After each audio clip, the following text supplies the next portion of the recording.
안녕하십니까. 참여정책연구회 12차 토론입니다. 저는 진행을 맡은 노학래입니다. 두 주마다 한 번씩 매번 이렇게 인사를 드리는데요. 오늘 이 자리에 한국 서울과학기술대학교에서 정치학을 가르치고 계신 고원 교수님 함께 자리하셨습니다. 오늘 발제 강연을 맡아주시고요. 오늘 주제는 한국 정치 혁신은 무엇이고 혁신 어떻게 해야 하나 이런 주제로 오늘 토론회를 진행하도록 하겠습니다. 우리가 과거에 국민참여당 할 때 정치혁신 이런 이야기를 거의 입에 달고 살았습니다. 근데 사실 뭘 정치혁신이라고 했는지 우리 그냥 그렇게 말하는 우리 자신에게 물어보면 사실은 다 어떨 때는 대답이 너무 이렇게 넓고 커서 구체적인 이야기를 못할 때도 있습니다. 최근에는 새정치 이런 이야기를 하는 분도 있습니다. 요즘 정치혁신이라는 말과 크게 다르지 않은 말이 표현인데요. 정말 무엇이 정치혁신이고 무엇이 새정치인지 그것은 한국 정치가 어떻게 이루어질 수 있는지 생각해보는 시간으로 하겠습니다. 고원 교수님께서 먼저 쭉 오늘 준비된 이 강연을 해주시겠고요. 특별히 고원 교수님께서 오늘 참여정책연구회 토론회를 위해서 별도의 토론문을 주셨습니다. 여러분 나눠드렸는데요. 그 내용을 중심으로 해서 먼저 쭉 강연을 해주시고 그리고 이 강연이 끝난 뒤에 자유롭게 질의응답부터 시작해서 이견이 있으면 이견이 있는 대로 짧게 같이 자유롭게 토론할 수 있는 시간으로 이어서 하도록 하겠습니다. 자, 곧바로 우리 고원 교수님의 강연으로 토론회를 시작하겠습니다. 박수로 나와주시기를 부탁드립니다. 네, 안녕하십니까. 서울과학기술대학교에 있는 고원입니다. 제가 이 자리에 두 번째 나오는 것 같은데요. 그때는 대선 직후 며칠 되지 않는 상황에서 나와가지고 참 걱정을 많이 했었습니다. 사실 대선 끝나고 며칠 되지도 않는데 정제되지 않은 이야기를 그렇게 하는 게 맞는가 싶어가지고 근데 한 두 달 지났나요? 두세 달 지났는데 그렇다고 해서 지금도 정제된 건 아니고요. 제가 이 자리에 또 나오게 된 것은 순전히 우리 노학래 선배님의 아주 유능한 섭외 능력 때문에 이 자리에 나오게 됐다 그렇게 말씀드리겠고요. 일단 제가 해야 될 게 이제 한국 정치의 혁신, 소위 이제 지난 대선에서 상당히 이제 핵심적인 이슈로 구상을 했었죠. 정치 혁신, 혹은 새정치, 혹은 정치 쇄신, 여러 가지 이름으로 불리는데, 같은 이야기라고 볼 수가 있겠고요. 자, 이게 이제 대선에서 정치 혁신, 정치개혁 어젠다가 핵심 이슈로 구상했다라는 건 상당히 좀 흔치 않은 현상이라고 볼 수가 있겠습니다. 도대체 왜 이런 흔치 않은 현상이 발생했을까?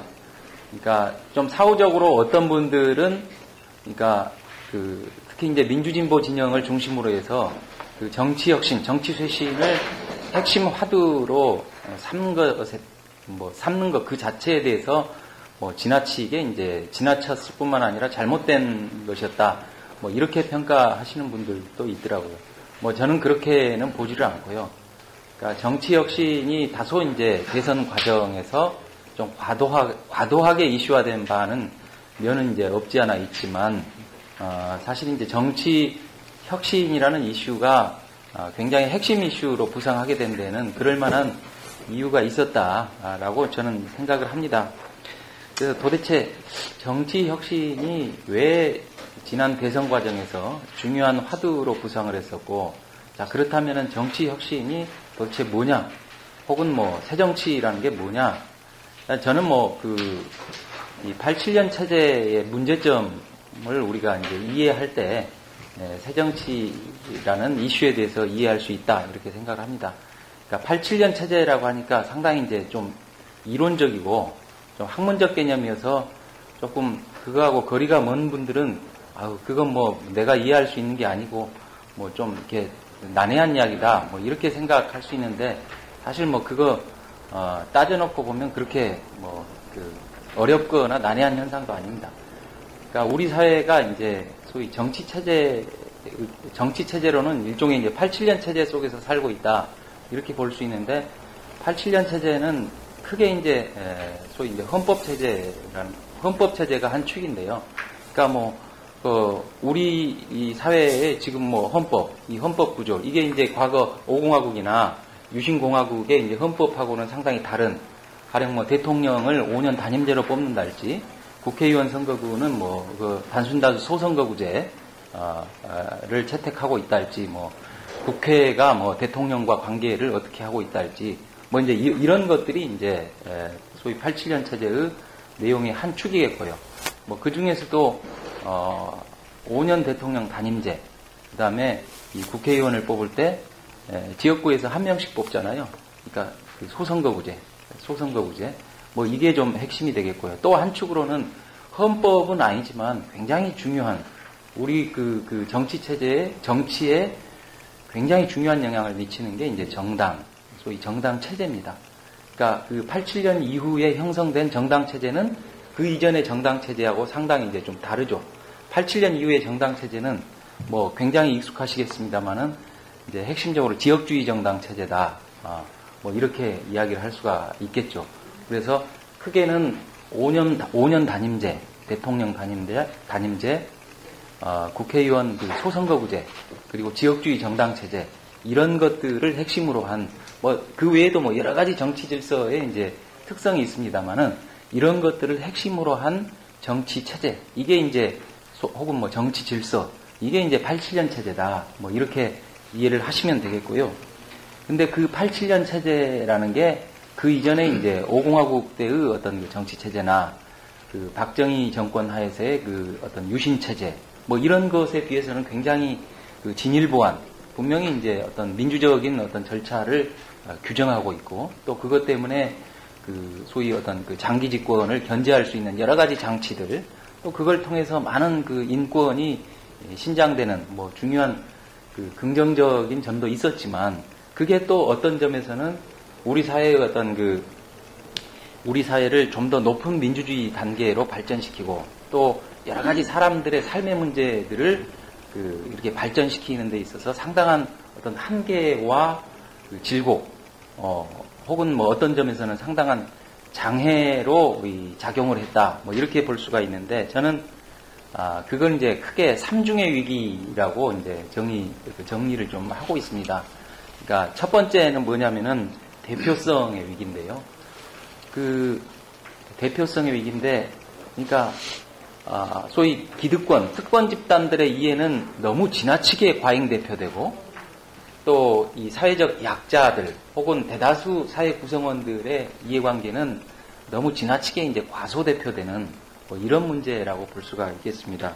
무슨 말이냐면, 사실 이를테면 그 지역주의 정당 체제, 이 속에서 이제 지역주의 정당 체제 속에서는 그 어떤 사람들의 교육이랄지 주거랄지 일자리랄지 소위 양극화랄지 이런 어떤 이게 이제 굉장히 우리 헌법에 규정되어 있는 그 사회적 기본권의 중요한 내용들인데, 그 사회적 기본권의 내용들을 의제로 발전시킬 수가 없게 돼 있는 거란 말입니다. 왜냐하면은 그 지역주의 정당 체제 속에서는 주로 이제 다 다 보셨다시피 그야말로 이제 그 권력의 배분, 그 다음에 그 배분을 좀 더 자기한테 유리하게 만들기 위한 그 이합 집산, 이런 게 이제 주로 많이 의제로 되기 때문에 사실 사회적 기본권을 발전시킨다 할지 이런 문제가 의제로 되기가 힘들다.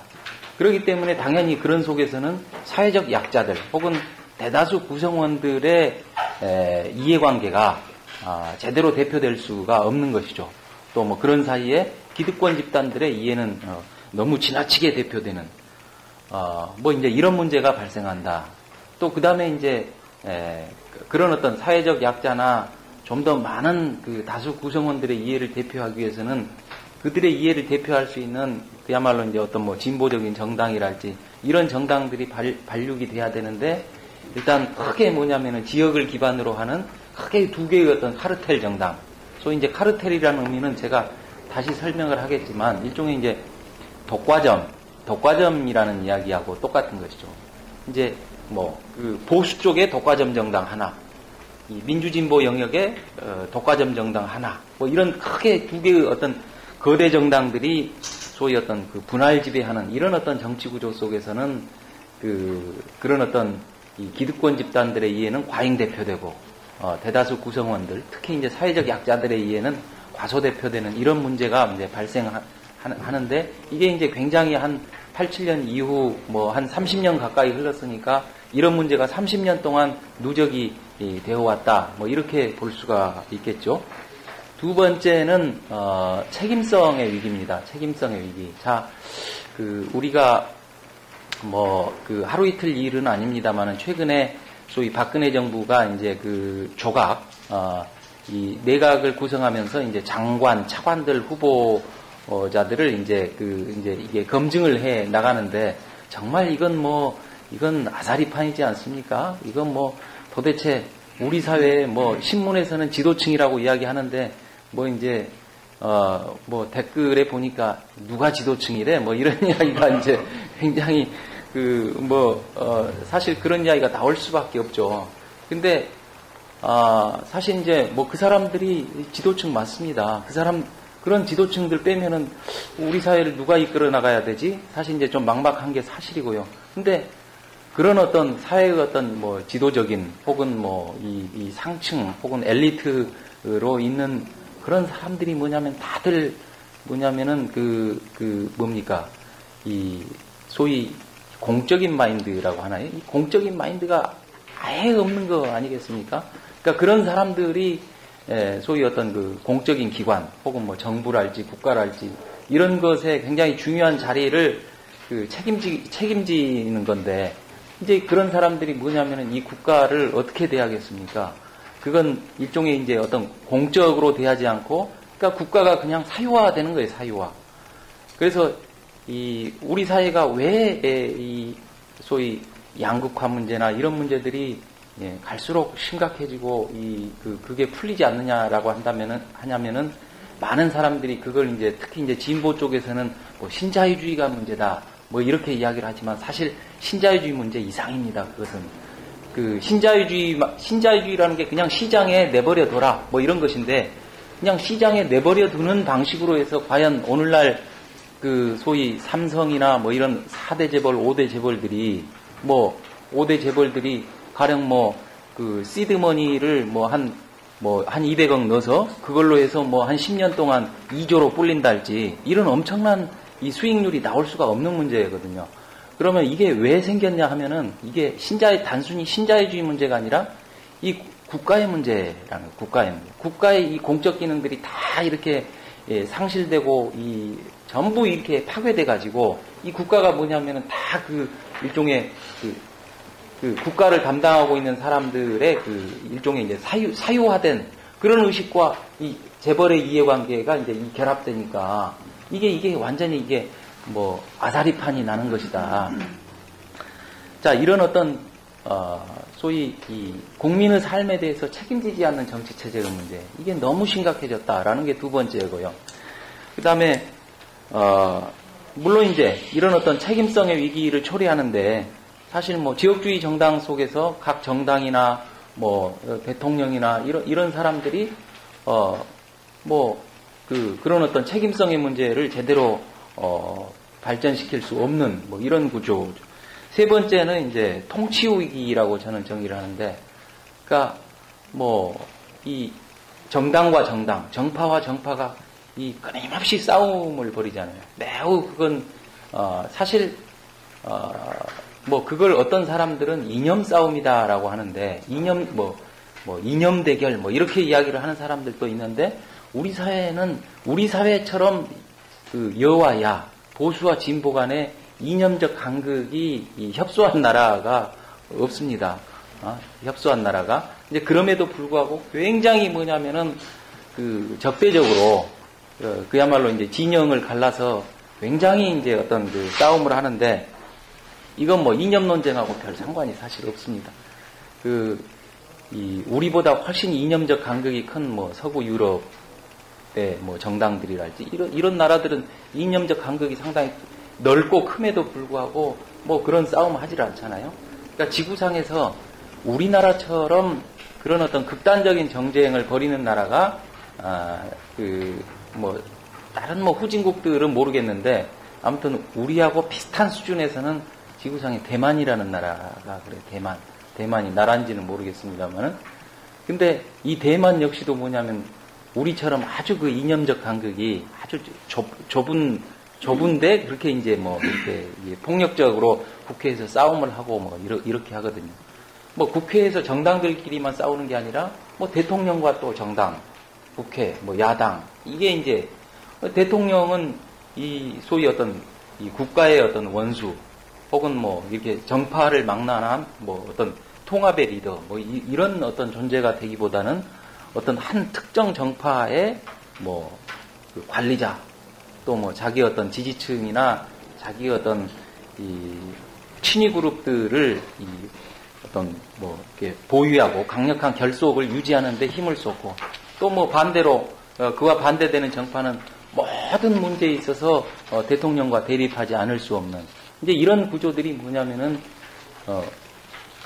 어떤 쪽이 보수나 진보 어떤 쪽이 정권을 잡든 간에 이 권력의 어떤 그 정당성, 정통성 이런 것들을 이제 떨어뜨려서 뭐냐면은 다소 이제 형식적으로는 국회에서 가령 지금 새누리당이 지난 총선에서 152석 과반수를 획득했다 하면은 이게 형식적으로 현상적으로는 소위 이제 다수파죠. 과반수를 넘겼으니까 실질적인 이제 다수파인데 사실상 그런 어떤 형식적으로 과반수를 넘겼다. 이게 별 의미가 없는 거예요.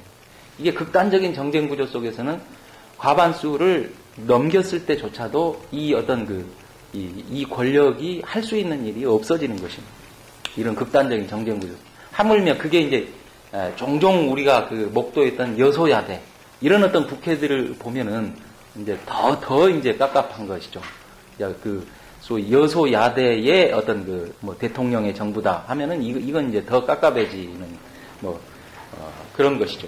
그러다 보니까 우리 사회가 직면한 아주 중요한 문제, 양극화나 일자리 문제나 저출산, 고령화 또 여러 가지 기타 여러 가지 5대 불안 있지 않습니까? 이런 중요한 문제들을 제대로 이제 해결을 하지 못하는 이제 이런 게 87년 체제 속에서 계속적으로 이제 누적적으로 그런 어떤 위기 구조가 이제 쌓여왔다라고 볼 수가 있는 것입니다. 그래서 소위 그런 어떤 우리 사회가 직면하고 있는 중요한 사회 문제 혹은 경제적인 문제를 풀지 못하는 그런 어떤 이 정치 체제의 문제, 혹은 정치적 패러다임의 문제를 좀 이렇게 바꾸지 않으면 더 이상 우리 사회가 앞으로 나아갈 수 없을 뿐만 아니라 우리 사회가 심지어는 좀 이렇게 굉장히 꼬꾸라질 수도 있겠구나라고 하는 그런 어떤 이 극도의 위기감이 소위 2012년 대선을 전후로 해서부터 이렇게 표출되기 시작했다. 그러니까 이 정치 혁신의 핵심은 뭐냐면은 가장 근본적 수준에서 이 87년 체제 속에서 이렇게 우리가 살아왔던 정치 질서 혹은 정치적 패러다임 혹은 정치 체제 이런 어떤 정치 체제를 근본적으로 바꾸지 않으면 안 되겠다라고 하는 정치 체제 전환의 문제가 이제 핵심이다. 이게 이제 가장 이제 근본적 수준에서 가장 중요한 문제가 되겠습니다. 그 다음에 이제 어떤 사회적, 경제적 문제를 풀지 못하는 정치 체제, 정치적 패러다임의 문제가 이제 오랫동안 누적이 됐을 뿐만 아니라 이제 또 한 가지 정치 혁신이라고 하는 이슈가 이제 이게 부상하게 된 데는 또 한 가지 중요한 배경이 하나 이제 놓쳐서는 안 되는데 이제 그게 뭐냐면은 우리 사회에 가령 편의적으로 봤을 때 보수와 진보가 있다라고 했을 때 보수와 진보 사이의 어떤 정치적 역관계, 힘관계라고 하죠.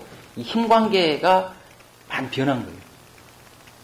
그러니까 무슨 말이냐 하면은 흔히 이제 혹시 그런 말을 들어보셨는지 모르겠지만 우리 사회의 어떤 정치 지형은 기울어진 운동장이다. 혹은 평평한 운동장이다. 이런 이야기 들어보셨을 거예요. 자, 기울어진 운동장에서 축구를 하면 기본적으로 그냥 유리할 수밖에 없는 쪽이 한쪽이 있고 그냥 분리할 수밖에 없는 쪽이 한쪽이 있잖아요. 위쪽에서 축구 공 차는 쪽이 이제 유리할 수밖에 없는 거 아니겠어요? 자, 정치나 선거도 우리 사회가 보수와 진보가 있다라고 했을 때 보수와 진보의 어떤 그 힘관계라는 게 이렇게 불균등했죠. 불균등. 그러니까 마치 기울어진 운동장처럼 보수는 이 높은 데서 공을 차고 진보는 낮은 데서 공을 차고 뭐 이런 구조였다라고 한다면 이번 2012년 대선은 어땠을까요, 여러분들? 여전히 기울어진 운동장이었을까요? 아니면은 평평한 운동장이었을까요? 어떻게, 굉장히 이건 중요한 문제입니다. 기울어진 운동장이었다라고 보시는 거라는 거죠. 네. 혹시 뭐 다르게 생각하시는 분은 없습니다. 다르게 생각하시는 분. 저는 뭐냐면은 완전하게 평평하지는 않지만 매우 평평해진 운동장에서 치러진 선거였다라고 그렇게 봅니다. 그게 이제 왜 그러냐면, 자, 좀 이렇게 보면은 이 이야기가 쉬울 것 같은데요. 자, 97년 우리가 이제 수평적 정권 교체를 했습니다. 자, 그때 수평적 정권 교체를 어떻게 했냐면은, 자, 보수의 한 축인 JP, 이 JP 세력과 DJP 연합을 했어요.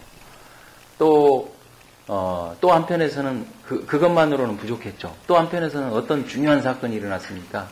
이인재 씨가 탈당을 해서 분열되는 바람에 심지어 이인재 씨가 19점 몇 프로, 거의 20%를 쪼개갔어요. 그게 이제 20%가 모두 이제 보수를 쪼갠 것은 아니겠지만 굉장히 이제 보수가 치명적으로 분열이 됐었죠. 그렇게 해가지고서도 겨우 뭐냐면은 1.5%, 39만 표의 아주 신승을 거뒀어요. 근데 2002년 선거에서는 그보다 훨씬 나아졌어요. 보수와 진보의 역관계가. 뭐 그때는 사실 이제 권영길 후보가 따로 출마하고 이 정몽준 후보라고 하는 다소 이제 중도적 성향의 후보와 이렇게 후보 단일화를 해가지고 이렇게 됐지 않습니까? 자, 조금 나아졌어요. 근데 뭐 2007년에는 워낙 이제 이쪽에 대한 심판 선거가 되다 보니까 이제 완전히 다시 추락을 했었고, 근데 거기에서 뭐 다시 이제 뭐 완전히는 아니지만 상당 정도 회복해서 치른 선거가 이제 2010년 지방선거에서부터인데, 2010년 지방선거, 2012년 총선, 2012년 대선. 그러니까 뭐 보수가 연합한다 할지, 보수가 분열한다 할지, 사실 이제 이런 것들이 없었음에도 불구하고 소위 어떤 민주진보 진영의 뭐 야권연대 혹은 후보 단일화, 소위 이제 어떤 이런 틀을 통해서 1대1 구도를 만들어낼 수 있었다. 이건 뭐냐면 우리 사회의 보수와 진보의 역관계가 이렇게 우여곡절은 있지만 이렇게 길게 보면은 뭐냐면은 기존의 보수의 상대적 현저한 우위 구도에서 보수와 진보가 전략적으로 비교적 비슷하게 대치를 이루는 국면으로 끊임없이 온 겁니다. 이게. 그 다음에 이걸 또 어떤 지표를 통해서 알 수 있냐면은 의제. 어떤 의제가 지방선거, 총선, 대선에서 어떤 의제가 핵심이었는가? 어떤 의제가 핵심이었습니까? 경제민주화, 복지, 이런 거 아닙니까? 이 경제민주화, 복지는 진보적 의제입니까? 보수적 의제입니까? 이 진보적 의제입니다. 그 이전의 선거에서 어떤 진보적 의제가 핵심 이슈였었나요? 다 뭐냐면은 가령 뭐 색깔론이 어떻고 저떻고, 뭐 지역이 어떻고 저떻고, 뭐 경제 성장이 뭐 안정이 어떻고 저떻고, 이런 것들이 다 뭐냐면은 보수적 의제를 중심으로 해서 선거가 치러졌다. 진보적 의제가 나타났다면 뭐 군사정권 종식, 뭐 이런 정도밖에 없어요. 그러니까 그 이전에 치러진 선거는 보수적 의제, 그러니까 의제의 측면에서 봤을 때 보수의 앞마당에 가서 싸움을 하는 거고, 이번 선거는 뭐냐면은 상당 정도 진보 앞마당에서 선거를 치른 거예요. 그 정도로 이 정치적 역학관계가 기울어진 운동장이 아니라 굉장히 평평한 운동장이 됐다. 자, 이 굉장히 평평해진 운동장에서 치른 선거에서 범민주진보 진영이 총선과 대선 연달아 패배를 한 겁니다.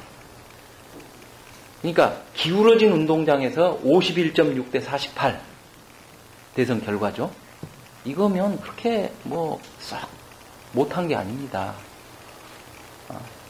근데 굉장히 그 역사상 진보와 보수가 거의 대등한 관계에서 치른 소위 평평한 운동장에서 치른 선거임에도 불구하고 또 의제도 비교적 진보적 의제 그 공간 속에서 치른 선거임에도 불구하고 총선과 대선 이 두 개의 선거를 연달아 패배했다라는 게 굉장히 쓰라린 거예요.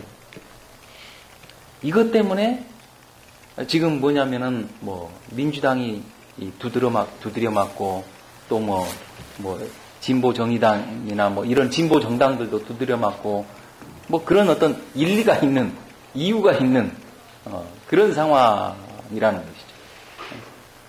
사실 기울어진 운동장에서 이번 선거에 그런 결과를 냈으면 사실 칭찬받아야 됩니다. 자, 그러니까 이런 어떤 새정치가 이 정치 체제의 전환, 소위 87년 체제를 넘어서 새로운 어떤 뭔가 국민의 어떤 그 삶의 질, 그 삶의 기본권을 반영하고 또 우리 사회가 직면한 여러 가지 문제들을 풀어나갈 수 있는 그런 어떤 그 정치 체제가 돼야 되는데 그게 이제 오랫동안 안 됐다라는 거. 그 다음에 또 그걸 어느 정도는 해결할 수 있는 어떤 그 정치적 조건이랄까요? 제가 방금 말씀드린 이 보수와 진보의 정치적 역학관계가 상당히 이 균형적으로 이제 변해왔다라는 거. 이게 이제 정치 혁신 이슈가 부상한 배경이다. 이렇게 볼 수가 있겠는데요. 예.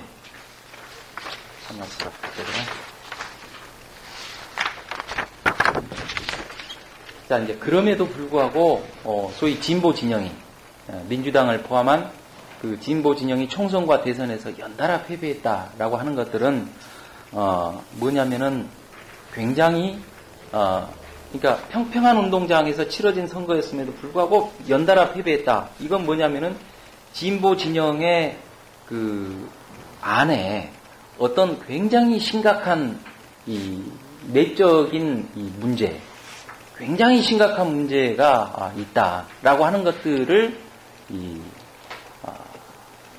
나타내주는 그런 거라고 볼 수 있다라는 것입니다. 자, 조금 더 구체적으로 살펴볼까요? 자, 이번에 안철수 후보의 후보 단일화가 약간은 매끄럽지 않았지만 그건 사실 어떻게 보면 기본적으로 감수해야 될 부분입니다. 사실 어느 정도 후보 단일화가 완결적으로 갔다라고 볼 수가 있고요. 그 다음에 야권 연대 가동됐었죠. 그 다음에 이제 후보 단일화 됐었고, 그 다음에 또 뭐냐면은 20, 30대가 2002년 노무현 선거 때 이상으로 결집을 했습니다. 자, 이렇게 뭐냐면은 민주진보의 기존의 그 지지 기반이라고 볼 수 있는 그 진영이 굉장히 거의 100%는 아니지만 95% 이상 이렇게 통화 일종의 결집이 된 선거였어요. 기존에 이제 우리 어떤 전략적 관점으로 보면 그 정도면은 선거에 이겨야 되지 않습니까? 근데 선거에 졌어요. 이게 도대체 왜 졌냐? 도대체 민주진보 진영 안에 어떤 심각한 내적 문제가 도대체 있는 거냐? 근데 이게 이제 굉장히 중요한 문제가 됩니다. 자, 그래서 그게 어떤 문제냐?